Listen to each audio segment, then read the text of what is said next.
Assalamualaikum warahmatullahi wabarakatuh. Perkenalkan, nama saya Rizky Nur Amalia dari kelas 12 IPS 3. Di sini saya akan mempresentasikan hasil bacaan saya mengenai novel Hamka yang berjudul Tenggelamnya Kapal Van der Wijk. Pada suatu masa di wilayah Makassar, daerah tepi pantai yang berdiri antara Kampung Baru dan Kampung Mariso, berdirilah rumah khas daerah Makassar yang ditempati oleh pemuda yang berumur 19 tahun yang bernama Jainuddin. Jainuddin tinggal bersama ibu angkatnya Mabase, merupakan hasil perkawinan campur antara Minangkabau dan Makassar. Jainuddin sering mendengarkan cerita dari ibu angkatnya tentang ayahnya saat muda. Pada suatu itu, teringatlah pesan dari ayahnya ketika beliau akan meninggal. Ayahnya mengatakan bahwa kampungnya bukanlah Makassar. 30 tahun lampau di negeri Batipu, ayahnya Jainuddin yang bergelar Pendekar Sultan merupakan pewaris tunggal. Namun, Pendekar Sultan tidak memiliki saudara perempuan sehingga harta warisannya diurus oleh mamaknya Datuk Mantari Labi. Sayangnya, Datuk Mantari Labi serakah dan tak mengizinkan Pendekar Sultan untuk menggunakan hartanya. Puncaknya, ketika Pendekar Sultan ingin menikah, Datuk Mantari Labi tidak mengizinkan harta warisan itu digunakan untuk keperluan menikah.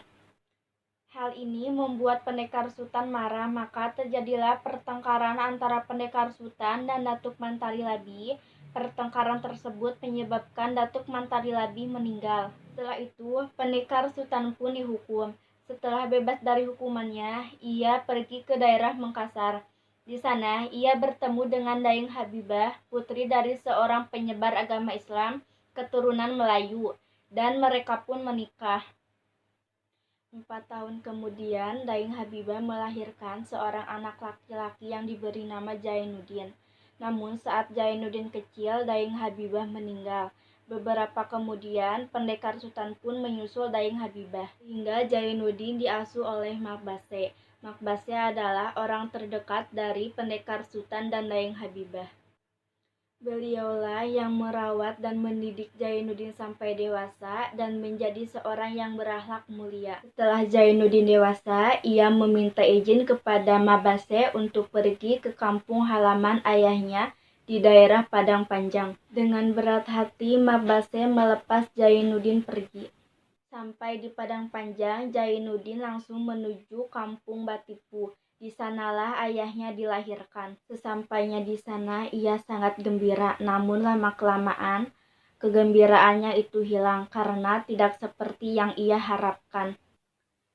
Ia dianggap orang asing atau orang Bugis oleh masyarakat setempat hanya karena ia dilahirkan dari seorang wanita yang bukan keturunan nenek mamaknya. Tetapi Jainuddin sangat tabah menghadapi omongan orang-orang di kampung tersebut. Betapa malangnya Jainuddin karena di negeri ibunya ia dianggap sebagai orang asing juga atau sebagai orang Padang. Akhirnya ia memutuskan untuk kembali pulang ke Makassar menemui Bapase. Saat akan pergi, ia bertemu dengan Hayati, seorang gadis cantik berdarah Minang. Pertemuan dengan Hayati membuat hatinya gelisah dan sebagai alasan untuk tetap tinggal di sana. Berawal dari pertemuan yang tidak disengaja, berlanjut surat menyurat, maka penderitaan sepasang kekasih ini pun dimulai. Hayati adalah perempuan yang tak hanya cantik, namun juga memiliki budi pekerti yang baik. Mereka sering bertemu dengan bantuan adik laki-laki Hayati. Namun apa daya, hubungan ini tidak disetujui oleh ninik dan mamaknya Hayati, dikarenakan Jainuddin berasal dari suku yang berbeda, asal-usulnya sebagai orang buangan di Makassar dan tidak memiliki harta. Sedangkan Hayati terlahir dari keluarga yang terpandang. Untuk menghindari pergunjingan tentang hubungan mereka, maka mamaknya Hayati menyuruh Jainuddin pergi meninggalkan Batipu. Dengan berat hati, Jainuddin pindah ke Padang Panjang. Di sana, Jainuddin memperdalam ilmu agama dan ilmu pengetahuannya. Di kota tersebut banyak sekolah-sekolah agama yang bagus, Akhirnya Hayati memilih untuk diperistri oleh Aziz, kakak dari sahabatnya Khadijah. Luluh lantaklah hati si yatim piatu yang terbuang itu. Terlebih lagi, di saat yang sama Jainuddin mendapat kabar bahwa Makbase pengasuhnya telah berpulang. Makbase meninggal dan mewariskan banyak harta kepada Jainuddin. Jainuddin memberanikan diri mengirim surat lamaran kepada Hayati di Batipu, tetapi sayangnya bersamaan dengan datangnya rombongan dari pihak Aziz yang hendak melamar Hayati, Jainuddin tanpa menyebutkan harta kekayaan yang kini ia miliki sehingga ia ditolak oleh Ninik Mamak Hayati. Ninik Mamak Hayati menerima pinangan Aziz yang di mata mereka lebih beradab dan kaya raya. Akhirnya Aziz dan Hayati menikah. Aziz adalah anak orang yang terpandang satu suku dan terikat kerabat dengan mamaknya Hayati walaupun jauh. Awalnya pernikahan Hayati dan Aziz sangat bahagia karena Aziz pandai mengambil dan menyenangkan hati Hayati.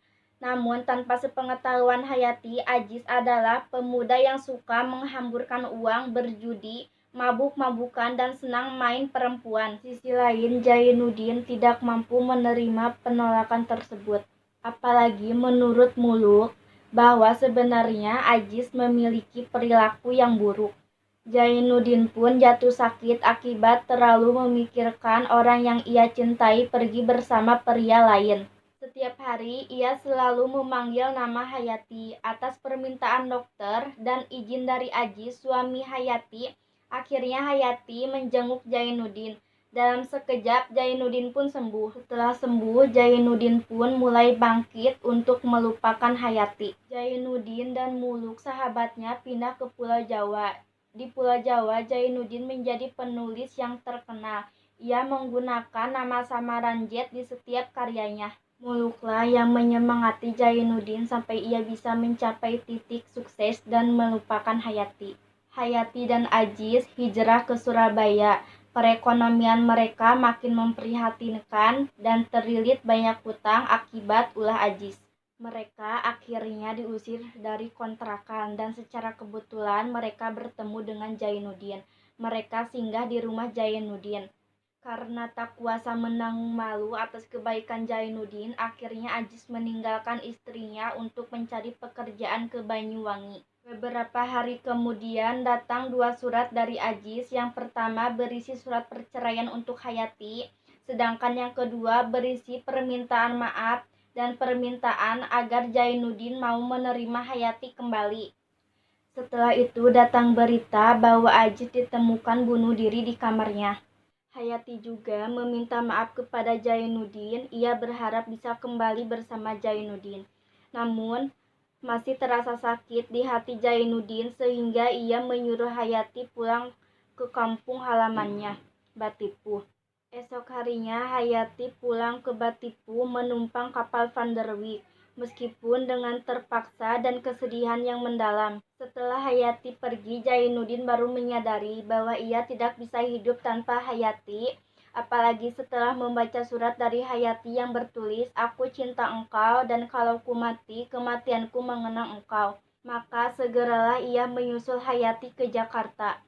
Jainuddin sedang bersiap-siap, tersiar kabar bahwa kapal Van der Wijk yang ditumpangi Hayati tenggelam. Jainuddin shock dan langsung pergi bersama Muluk untuk mencari Hayati.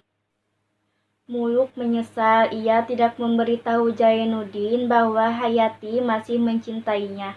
Hayati menghembuskan nafas terakhir setelah Jainuddin membimbing kalimat syahadat. Tak lama setelah Hayati meninggal, Jainuddin pun menyusulnya. Karena tidak bisa berhenti memikirkan Hayati menyebabkan ia sakit-sakitan. Sampai akhirnya meninggal, sedangkan jasadnya dimakamkan dekat pusaran Hayati oleh Muluk. Cinta sejati kekal abadi. Sekian dari saya, mohon maaf yang sebesar-besarnya apabila ada kesalahan. Wassalamualaikum warahmatullahi wabarakatuh.